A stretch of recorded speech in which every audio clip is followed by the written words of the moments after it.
Quando a gente fala sobre renda fixa, as pessoas pensam geralmente em pós-fixado, pré-fixado e IPCA+, que são os híbridos. Essa é uma ótima forma de pensar, não tem nada de errado com isso. É muito importante você saber a diferença dos três para montar a sua carteira, mas quando você entra no detalhe de um ETF de renda fixa, tem 3 tipos de classificação que você deve saber aquela que está se expondo. E a gente vai olhar muito para duration, que é a volatilidade que você quer assumir na sua carteira. Parece que é um tema complexo, e de fato ele pode ser bem complexo, mas eu vou simplificar aqui, porque o vídeo de hoje é sobre isso. Bom, lembrando que esse vídeo aqui não é uma recomendação de investimentos e que a Resulta Capital e eu somos 100% independentes, não ligados a nenhum banco, gestor ou corretora. Tem que falar essas coisas para as pessoas saberem que ninguém paga para estar nesse canal. Isso é muito importante, tá? E a gente vai falar muito aqui sobre essas 3 possibilidades, porque agora no mercado brasileiro a gente está tendo muitos ETFs de renda fixa e vai ter cada vez mais. Então, independente se é de crédito privado, se é título público, se é um mix disso, se é que um dia vai existir isso, você tem que, claro, além de se preocupar com pós-fixado, pré-fixado e IPCA+,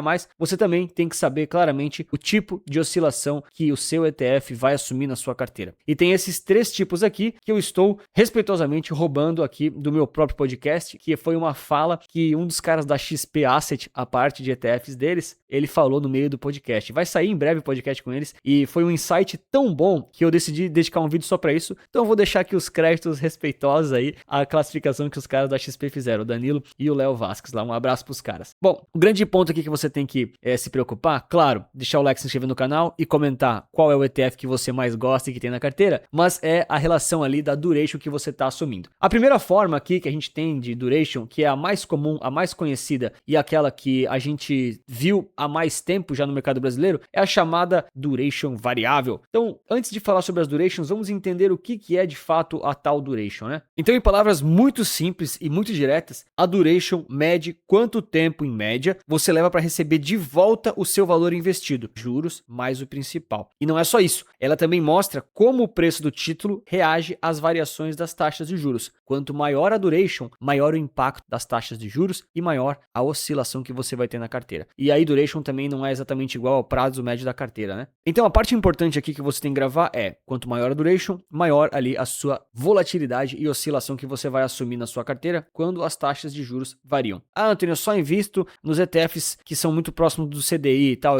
a oscilação é muito baixa, a volatilidade é mínima. É verdade, se você só investe nesses, a duration não tem tanto impacto assim, né? Tem alguns casos ali que ela pode impactar um pouco, mas no geral não. Agora, para quem investe naqueles ETFs que são IPCA+, ou então outros ETFs que são pré-fixados, por exemplo, os IPCA+, né, de curto, médio e longo prazo, isso aqui muda tudo, tá? Muda completamente a sua carteira, os seus resultados e também a sua expectativa de volatilidade para longo prazo. Então, o primeiro tipo de duration que a gente vê aqui, que é o mais famoso, que é a primeira proposta que o mercado sempre apresentou, são esses caras aqui, ó, os chamados ETFs ali de duration variável, né? Praticamente ali aquelas cestas mais diversificadas, tipo IMA. Galera, eu trouxe aqui os exemplos mais comuns, tá? Então tem vários índices desse tipo. Eu trouxe o exemplo mais conhecido que são os títulos do IMA, lá da Ambima, que é o IMAB, B5P2, IMA B5+, são os títulos IPCA+ do governo, de até 5 anos, mais de 5 anos, todos os títulos do governo e assim por diante. São os IPCA+. Qual que é o ponto desse tipo de estratégia? Ele vai pegar ali uma cesta, vai fazer uma média de diversos títulos que estão naquela metodologia e essa média desses títulos, eles vão girando e vão oscilando com o passar do tempo, de forma que a própria composição daquela carteira e a própria composição da cesta dos títulos de renda fixa IPCA+, por exemplo, ali, né, o IMAB11, por exemplo, eu vou mostrar daqui a pouco, quando o tempo vai passando e os rebalanceamentos vão acontecendo e a cesta vai girando, ele tem a duration também oscilando um pouquinho. Então, você sabe que a duration desses tipos de ETFs e desses tipos de índice, ela vai estar entre ranges, entre faixas. Algumas são um pouco menores, algumas são um pouco maiores. Mas o ponto é, nem sempre ela é constante. Às vezes, um título que é da IMA, ele pode ter duration 5, às vezes ele pode ter duration 9. Isso pode acontecer, porque com o passar do tempo, a duration também oscila. E isso faz com que o tipo de volatilidade, ou melhor, né, a oscilação da volatilidade também pode variar. Em alguns momentos ela pode variar mais, em alguns momentos ela pode variar menos, porque a duration varia com o tempo. Então a volatilidade aqui acompanha as oscilações da duration e do mercado. Sobe quando a duration aumenta e desce quando ela diminui. O exemplo mais famoso aqui é o IMAB11, lá da Itaú Asset. Vou deixar aqui claro, né?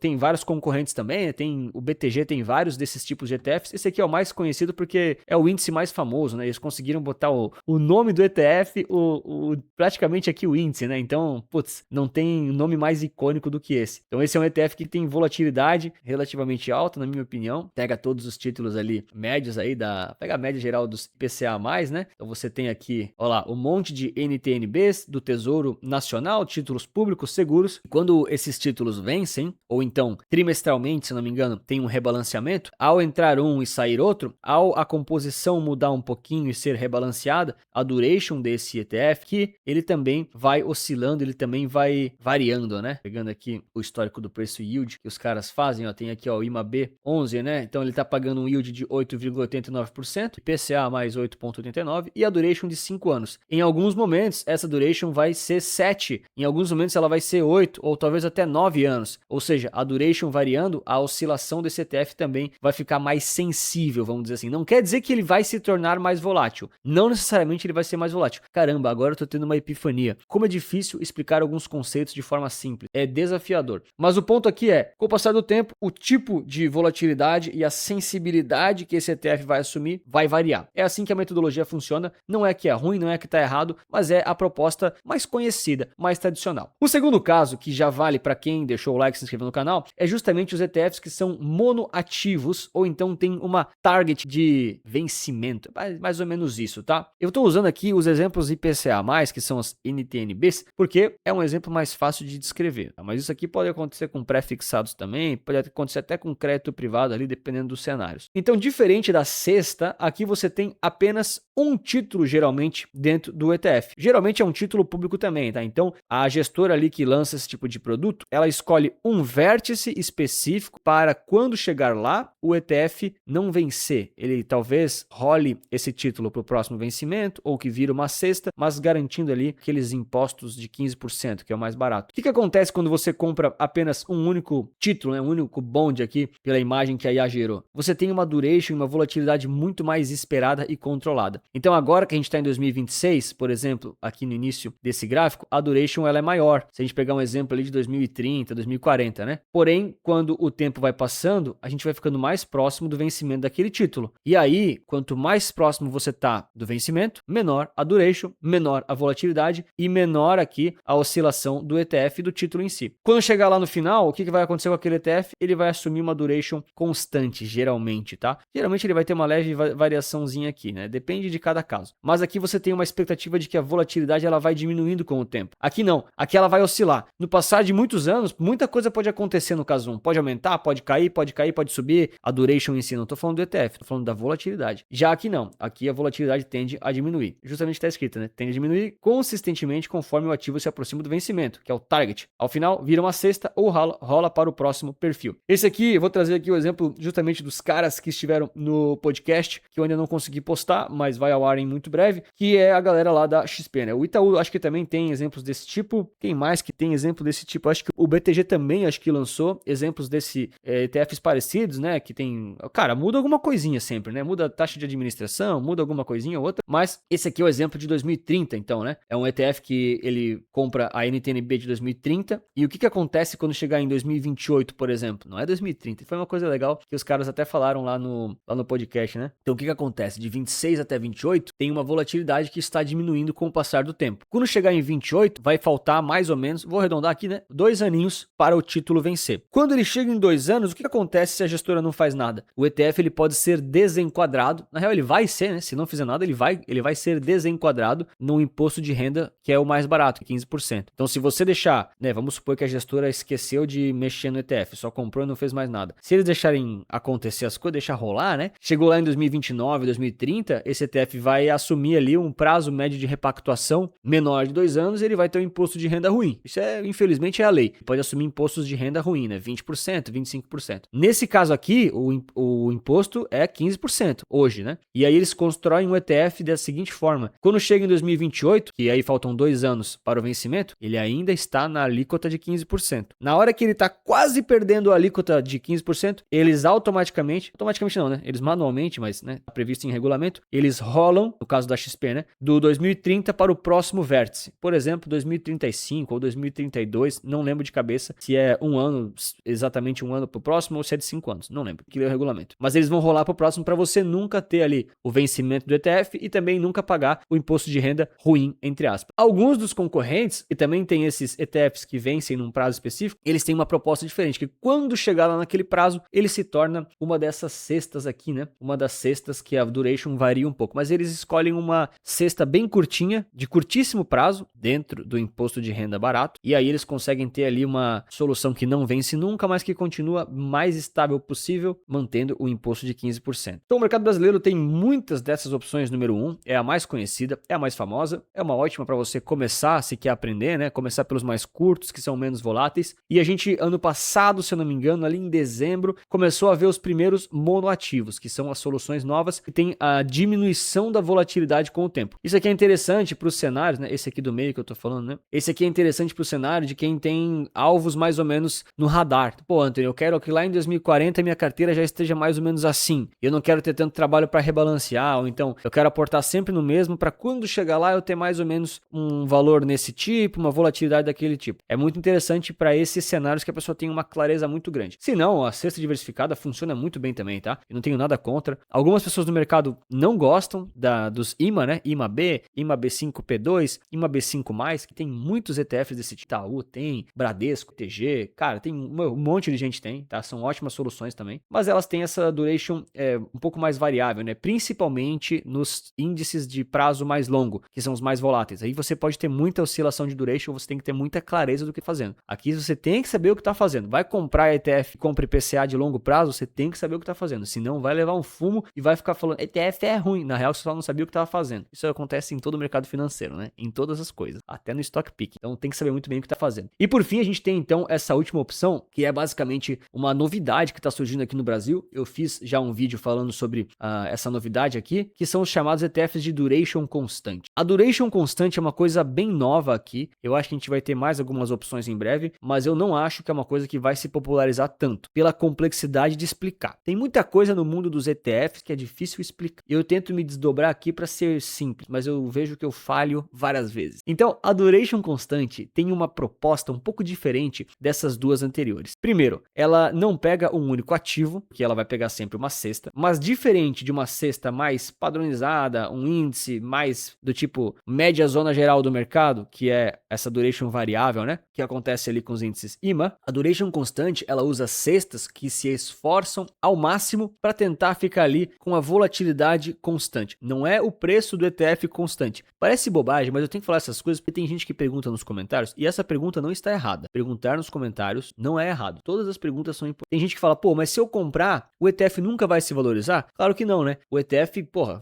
ninguém compra nada sem a expectativa de valorizar. A gente quer que valorize, mas em alguns casos pode ser que ele não se valorize, assim como os títulos do Tesouro também, Tesouro Direto. Às vezes as taxas elas sobem e o seu título cai. Então, a gente sempre quer que o ETF se valorize, mas nesse caso aqui, a gente quer que ele se valorize com uma volatilidade, com essa duration de forma constante. Ele nunca vai ficar mais sensível nem menos sensível, ele vai ter um padrão de sensibilidade às taxas de juros, diferentes desse primeiro caso aqui, que ao longo do tempo a sensibilidade que a volatilidade assume, ela vai variando. Então, aqui nesse terceiro caso, que a duration é constante, é uma novidade para o mercado, a gente ainda tem 3 opções, se eu não me engano, foi o vídeo que eu gravei lá no Asset. A duration fica constante, eles ficam rebalanceando e a volatilidade que você assume, né, ela tende a permanecer estável, previsível, pois a exposição ao risco de taxa de juros é mantida constante. E aí você tem um perfil ali de movimentação que você não tem muita surpresa com o passar do tempo, né?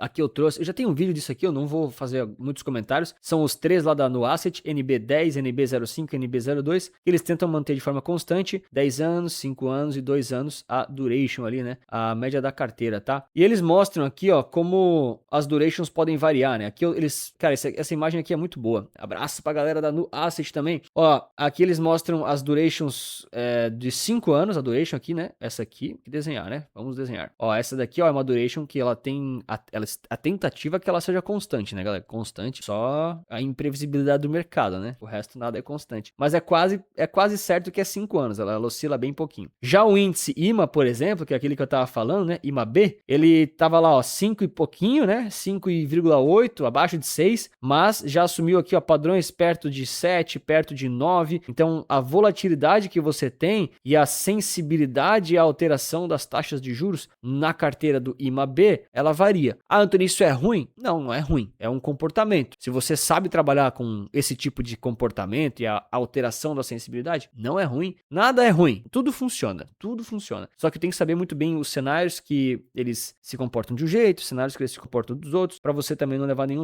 E aqui a gente tem, novamente, deixar o mérito e a fonte aqui, né, da NuAsset, eles têm esse paper que eles fazem um estudo que eles mostram justamente as 3 durations, vamos dizer assim, né, os 3 portfólios aí, em termos de comparação, né, o perfil que a gente acabaria assumindo nessas 3 possibilidades. Não é exatamente 3 ETFs, mas você tem os 3 comportamentos. Título individual IPCA de 10 anos, esse cara aqui, quando o título, quando você compra ele e o tempo vai passando, o título ele tende a diminuir a volatilidade dele. Não tô falando que está diminuindo o preço, a volatilidade dele diminui. O caso 2, esse aqui é o caso 2, né? No caso 1, que é o caso dos IMA, né? Eles até trazem aqui, né? Portfólio amplo de mercado sem duration definida, né? Que é o IMAB, cara, que é o exemplo que eu usei aqui, né? É esse aqui de cima, né? A duration às vezes sobe, às vezes ela desce, às vezes ela cai. Então não tem exatamente um padrão de duration. Ela vai oscilar um pouquinho com o passar do tempo. E por fim tem esse terceiro ponto, que é a proposta que a NuAsset trouxe, que é uma novidade no mercado brasileiro, que a duration ela tem um alvo, ela fica praticamente constante, né? Mas eu espero mesmo que tenha ficado claro. Esse papo assim de duration, de sensibilidade às taxas de juros, é uma coisa um pouco complexa para explicar para quem muitas vezes não entende como os títulos variam quando as taxas variam. Que a grande sacada que você tem que entender é o seguinte: qual é o tipo de risco que você quer assumir? Primeira pergunta: é de crédito privado ou é de tesouro nacional? Geralmente tesouro nacional é mais tranquilo porque é um pouco mais seguro. Não paga tanto, mas é mais seguro. Beleza. Desses aí, você quer pré-fixado, pós-fixado ou IPCA+? Beleza. E depois disso, você vai assumir que tipo de volatilidade na sua carteira. Uma duration que é variável, uma duration que ela é alvo, ou seja, meio que constante, ou então uma duration que ela é decrescente. São as 3 possibilidades do vídeo, né? Não necessariamente nessa ordem. E em conjunto a isso, quão longa ou quão curta é essa duration. Porque você pode ter, por exemplo, títulos que são de duration variável, né? Que são curtos e oscilam muito pouco. O exemplo é o B5P2, né? Acho que é o exemplo mais famoso de todos. Vou pegar aqui. Aqui, ó. Aqui é um bom exemplo. Olha só. Então tem a duration de 2 anos alvo, né? Da galera da NuAsset. E aqui em cima tem o IMA B5P2, né? Que é o B5P211, é o mais famoso. O BTG também tem o deles, que é o PAC C11, se eu não me engano de cabeça aqui, não lembro. O Bradesco também tem desse. Enfim, a duration varia, mas ela varia muito pouco, então não tem grande diferença, né? Ou então você pode ir para essa nova família, que é a duration constante, tende a ter uma volatilidade um pouco mais estável, tende a ter também um balanço ali no seu ETF, na sua carteira, um pouco mais tranquilo. Bom, comenta para mim qual é o tipo de ETF de renda fixa que você tem, se gostou do vídeo, se não gostou também, se conseguiu entender. Eu acho que esse vídeo aqui foi um erro, né? Só agora que eu tô percebendo, eu não devia ter feito ele. É um tema que não faz muito sentido trazer assim de forma tão ampla, mas de qualquer forma, gosto de compartilhar um pouco dos meus conhecimentos. E se você quer saber mais sobre ETFs, como analisar eles, como entender o funcionamento deles, para no final você ter até uma carteira minimalista recomendada, te digo para conhecer aqui, ó, o ETF certo nesse QR Code ou no link da descrição, para você saber um pouco mais sobre como fazer essas análises você também, tá bom? Bom, se você não quer saber de IPCA+, mas quer saber sobre pré-fixados que pagam proventos não, né? PONs, tem um lançamento recente aí para você dar uma estudada nesse vídeo aqui, que é uma proposta bem diferente aqui no Brasil. Então é isso, um grande abraço, muito obrigado pela sua inscrição, seu like, e lembre-se sempre que investir certo resulta capital.